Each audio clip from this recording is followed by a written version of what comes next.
Winter. It's so nice to be here with you again, and thank you for this chance to talk with you. It's been great, actually, being so many of you I know, and we've been working together for such a long time, so it feels very much like being part of the whānau, so kia ora. I just want to acknowledge the President, Carolyn Kelly, and Sid Kepa, President of the Māori. What are you called, Sid? Just called Sid. Kia ora. And Kiwari Macho, who I've spent a lot of time with in Dunedin, with Peter and Richard as well, and all of you, so kia ora koutou. Let's start with some very good news. We are heading towards election year with a momentum that will change the government.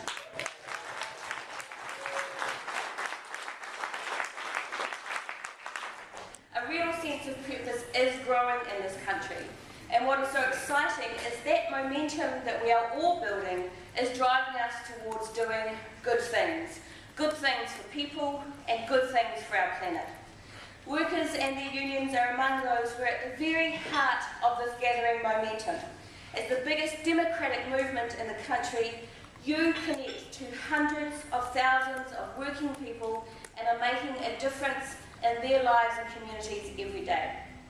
Thousands of union members have joined rallies and stood up against National's employment law attacks.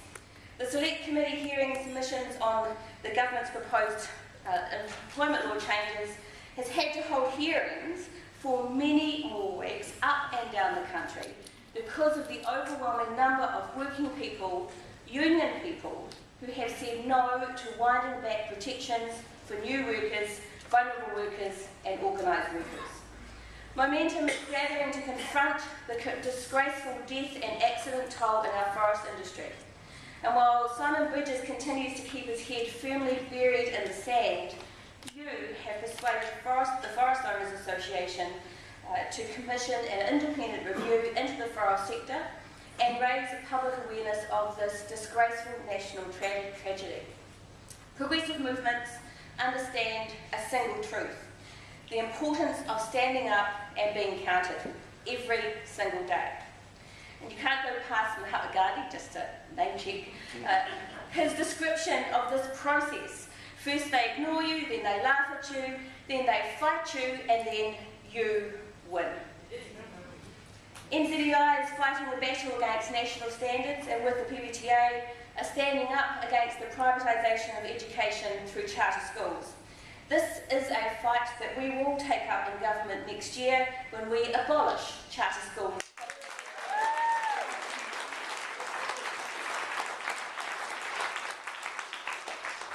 And we will also take up the living wage challenge, a movement that is taking the world by storm. The simple right to a wage that allows for a dignified life while working reasonable hours is firmly on the agenda of community organisations, local governments and ethical businesses, and at least some politicians. On the 23rd of October, Green MPs Denise Roach, Gareth and I, with Marion Street, Jacinda Ardern, Andrew Little, Hone Harawira, Carol Beaumont and others, will spend a night working alongside the men and women who clean Parliament for just $14.10 an hour. Our Clean Up the House campaign will flush out, this unfortunate phrase, will flush out the government and mop up some of the shameful inequality that is right under our noses.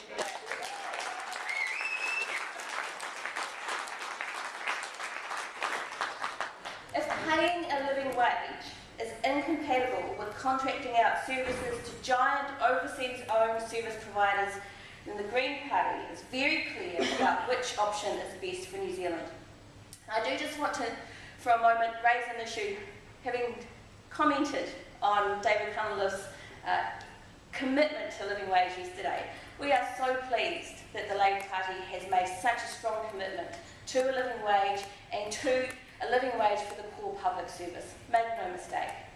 But we are also committed to making sure that those people who led the campaign for a living wage, that those who have put themselves in the forefront of the political war over decent wages, that those who have taken the greatest risk in this campaign, and those who need the living wage the most, are the first off the block. They are our first priority.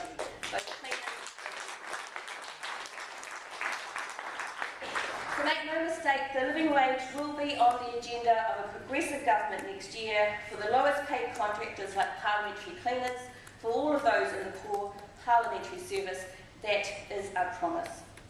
And with the EPMU and the other political parties, we have developed a blueprint to resurrect manufacturing in New Zealand.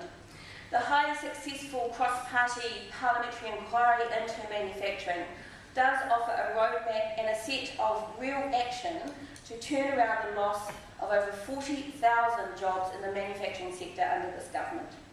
We believe that green, smart manufacturing is the future for New Zealand, and we will implement the recommendations of the manufacturing inquiry when we are in government.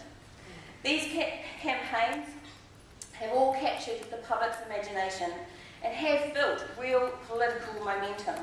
They've laid the groundwork for the change that's needed to build a better society where we all have the opportunity to lead good lives and provide a fair future for all of our kids. And a government, that is what we plan to deliver. But in order to do that, we must fight the drivers of inequality. Wage inequality is a very significant factor in New Zealand's bigger crisis of inequality. And yes, there is a proper concern about productivity too. But from 1990 to 2012, labour productivity increased by 45%, while the average wage only rose by 19%. So the average worker produced 45% more value in their working time, but only saw a pay rise of 19%. That's not okay. Fundamental to the fight against inequality in New Zealand will be tools to raise wages for the lowest paid.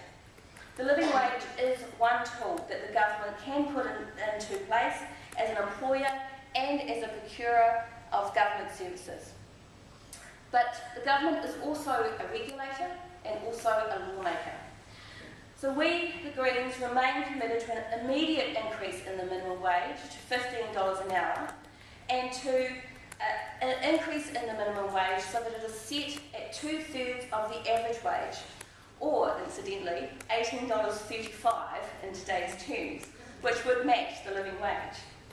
It is right that in the first instance the government leads on that, and we will. Inequality is not gender neutral, and neither is the structure of wage determination in New Zealand. We salute Christine Bartlett and the Service and Food Workers Union, Ngā Rangitoto, for their success in dragging our 1972 equal pay law into the new millennium. Now, I was 2 in 1972. There's lots of you here who weren't born then. Appalling that it's taken this long. There is no doubt in my mind that following the Employment Court's first ruling, it will be shown that aged care workers have been subsidising our healthcare system with their discriminatory low wages. We want to make it easier for women to prove that there is pay inequality in the future. So Green MP Jan Logie has a members' bill in the ballot to modernise the Equal Pay Act to make pay rates more transparent in order to determine if there is gender inequality in the workplace. Given that over 50% of the Green MPs in our caucus are women, this is a matter that our caucus takes very seriously. We know where we stand on pay equity. Unions are fighting campaigns and using our courtrooms to champion equality and to challenge inequality. You are also leading the policy debate on the collective bargaining and other mechanisms the law must include to make it possible to tackle low pay and low bargaining across many of New Zealand's industries. Because we now know, thanks to you and the work you do, the full cost of insecure work. The report that was released yesterday is a wake-up call, and it highlights the incredibly vulnerable and disadvantaged position of hundreds of thousands of workers that they find themselves in. The numbers are astounding. And when you look at the industries, cleaners, care workers, retail, fast food outlets, forestry workers, meat workers, bankers, people in the banking sector, bank workers, teachers, the list goes on. And you realise that pretty much you're saying, that workers in practically every industry in this country suffer from insecure work. That is an uncaring and weak foundation for our economy, for our community, and for the families who are affected. We reject such an inequitable and unfair labour environment, and we will work with you to change it. The fact is that every serious contest against inequality in the labour market has required at least one of two things, and very often both. The first is a very high level of unionisation and organisation. The second is public policy and legislation that is purposely built to deliver fairness. Primary school teachers and public sector nurses are among those who have been able to defeat historic pay disadvantages through unionisation and organisation. But what about the workers in the orchards and the packing houses, the small retail and the manufacturing, the rest homes and on the building sites? For those workers who do not have the advantage of high levels of unionisation, professional qualifications or big workplaces, the barriers to collective bargaining are too high for them. And of course they have the wage rates to prove it. I want to acknowledge the significant work that the CTU has done to develop an alternative framework for collective bargaining, including a modernised system of awards or industry standards. We endorse the principles underlying those proposals.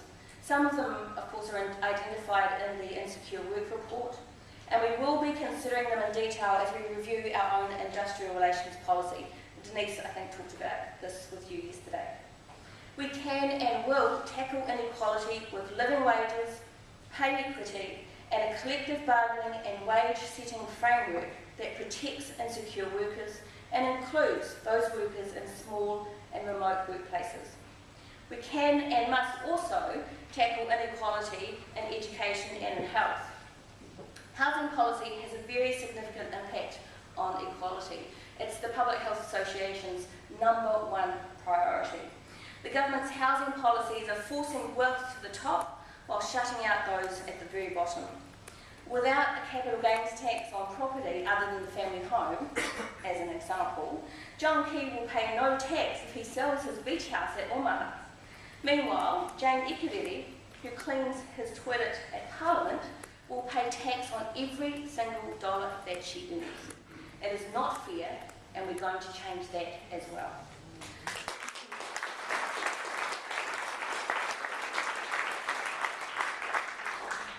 But with house prices rocketing up under this government, working people on low and medium incomes are being priced out of owning their own home. Finding an affordable home and raising the deposit is becoming a pipe dream for too many New Zealanders. It is for low-income New Zealanders, low-income New Zealanders that the Green Party developed our Home for Life rent-to-own scheme that I announced earlier in the year. It's very simple. The government uses its low cost of borrowing to build modern, affordable, accessible housing. You and your family can move in and pay a fair rent that covers the cost of the government's borrowing purchases in the home. There is no deposit needed. There is no mortgage in this scheme. There is no debt. In our modelling, a family paying $300 a week in rent, rising at the rate of inflation, would own their own home in 25 years. Just like the rest of us have been able to do, just like our parents could do under government schemes. It's policies like Home for Life, our Nurses in Schools package, and our plans to get manufacturing firing again, that in conjunction with better wages and stronger unions will make a real difference to New Zealand families. Keep an eye out too for our education announcement coming in just a few weeks. I want to come back to the statement that I made at the beginning of this speech, but as we head towards election 2014, there is a real, tangible, touchable momentum and a desire for a change in government, for a better government, a good government. It was a bad government that changed employment laws for Warner Brothers in 2010.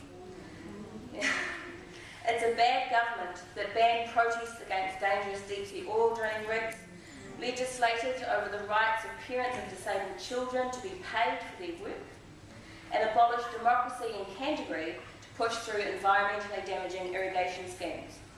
That same bad government is driving a bus through our gambling laws to give Sky City, in effect, a whole brand new casino in exchange for a convention centre.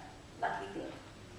It's also a bad government who's leading the charge for a Trans-Pacific Partnership Agreement that is designed to protect the interests of overseas corporates at the expense of our national democracy. The tobacco industry, deep-sea oil drillers, casinos, drug companies, not everyday New Zealanders. They are the winners under this government and their crony capitalism and their bad trade deals. We know where we stand on the TPPA. And right now, that bad government is selling another community asset, Meridian Energy, at the very time that we are preparing to vote on that sale in a referendum that we, with you, have succeeded in forcing.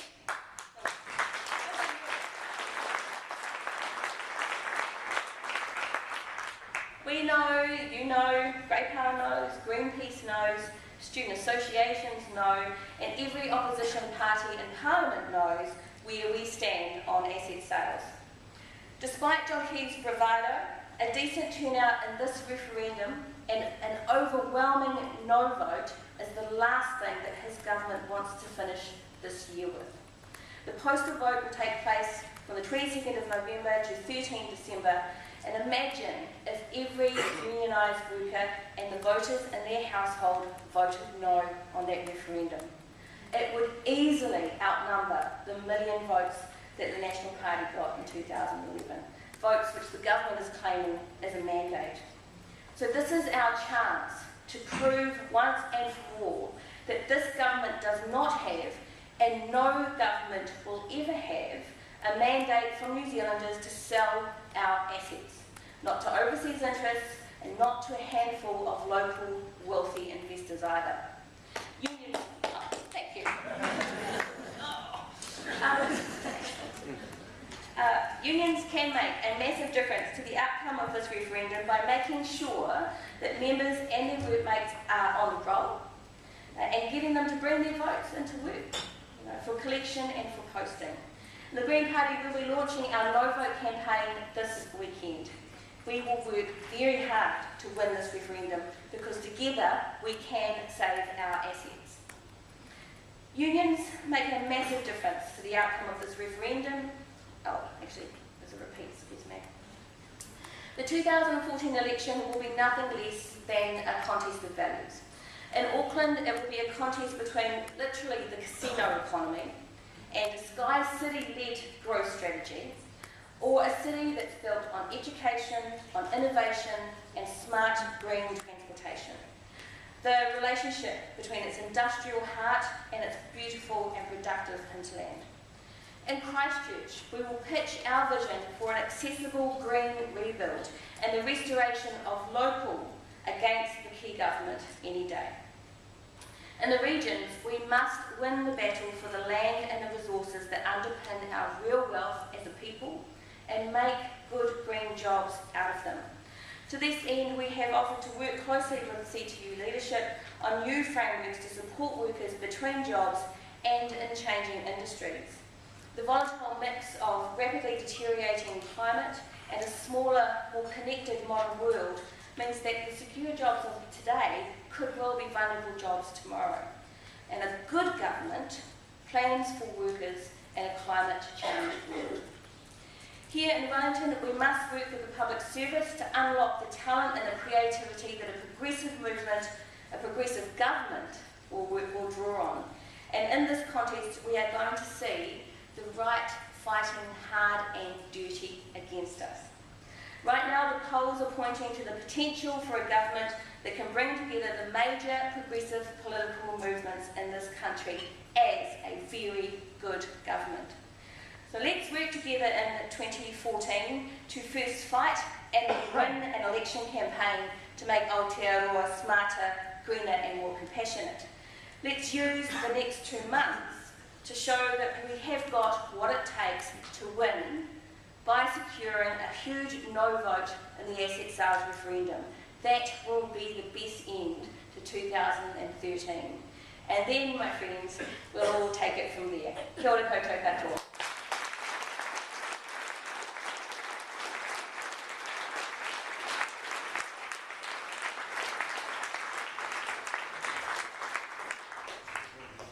Thank you. We have got time for a couple of questions. Is that okay? Sure. Yeah. In the middle here. Yes, Kia ora, Ian Cooper, Local Government Sector for the ESO. Metiria,